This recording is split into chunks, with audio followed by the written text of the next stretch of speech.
جانوروں کے بعض اوصاف اور عیوب اور ان کے احکام۔ پاؤں کے متعلق احکام۔ ایسا لنگڑا جانور جو چلتے وقت پاؤں زمین پر بالکل نہ رکھ سکتا ہو تو اس کی قربانی جائز نہیں۔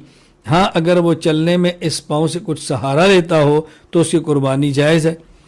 اگر کسی جانور کا پاؤں کٹ گیا تو اس کی قربانی جائز نہیں۔ دانت کے متعلق احکام۔ اگر جانور کے اکثر دانت ٹوٹے ہوئے ہوں کہ چارہ بھی کھا نہ سکتا ہو تو اس کی قربانی جائز نہیں، اگر چارہ کھا سکتا ہو تو قربانی جائز ہے۔ کان کے متعلق احکام۔ جس جانور کے پیدائشی طور پر ایک یا دونوں کان نہ ہوں یا کان کا تیسرا یا اس سے زیادہ حصہ کٹا ہوا ہو تو اس کی قربانی جائز نہیں، اگر تیسرے سے کم حصہ کٹا ہو تو اس کی قربانی جائز ہے۔ سینگ کے متعلق احکام۔ اگر جانور کے سینگ پیدائشی طور پر نہ ہوں یا ہوں لیکن چھوٹے ہوں تو اس کی قربانی درست ہے۔ اگر جانور کے سینگ ہوں لیکن ٹوٹ چکے ہوں تو دیکھا جائے گا کہ سینگ اگر جڑ سے نہیں اکھڑے تو ایسے جانور کی قربانی جائز ہے۔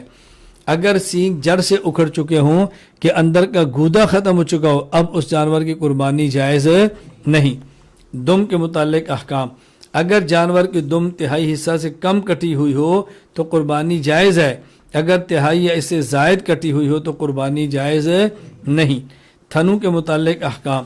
اونٹنی، گائے یا بھینس کا ایک تھن خراب ہو اور باقی 3 تھن ٹھیک ہو تو قربانی جائز ہے، اور اگر وہ تھن خراب ہو تو قربانی 2 تھن خراب ہو تو قربانی جائز نہیں۔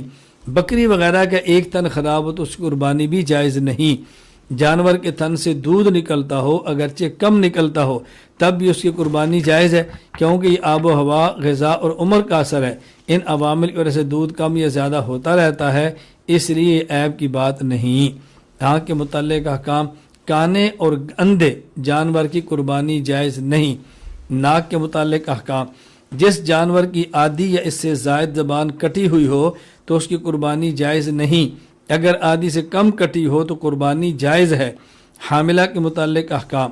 حاملہ جانور کی قربانی بلا کراہت درست ہے، البتہ اگر جانور قریب الولادت ہو تو اس کی قربانی مناسب اور بہتر نہیں، اگرچہ قربانی کرنے سے درست ہو جائے گی۔ متفرق احکام۔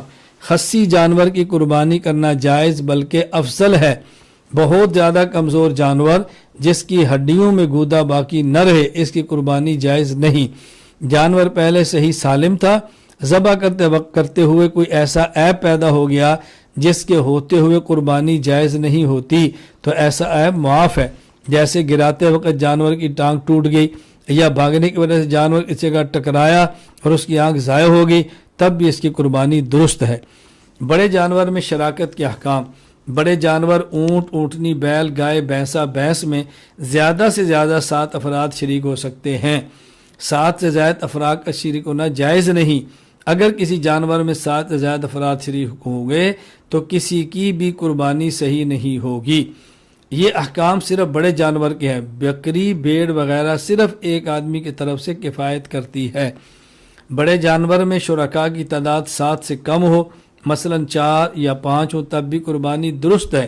اس صورت میں اگر 5 شرکاء اس جانور کو برابر حصوں میں تقسیم کر لیں، مثلا 5 حصے کر لیں تب بھی درست ہے، اور اگر بعض شرکاء اپنا حصہ 1 سے بڑھا لیں، مثلا 5 شرکاء میں سے 2 شرکاء کے 2 حصے ہوں اور باقی 3 شرکاء کا ایک حصہ ہو تب بھی شراکت درست ہے۔ شراکت میں اس بات کا لحاظ رکھنا ضروری ہے کہ کسی شریک کا حصہ 7ویں حصے سے کم نہ ہو ورنہ قربانی درست نہیں ہوگی۔ مثلا ایک بڑے جانور میں 8 افراد شریک ہو گئے ہوں تو اب ہر شریک کا حصہ 7ویں حصے سے کم ہوگا، اس صورت میں کسی بھی شریک کی قربانی درست نہ ہوگی۔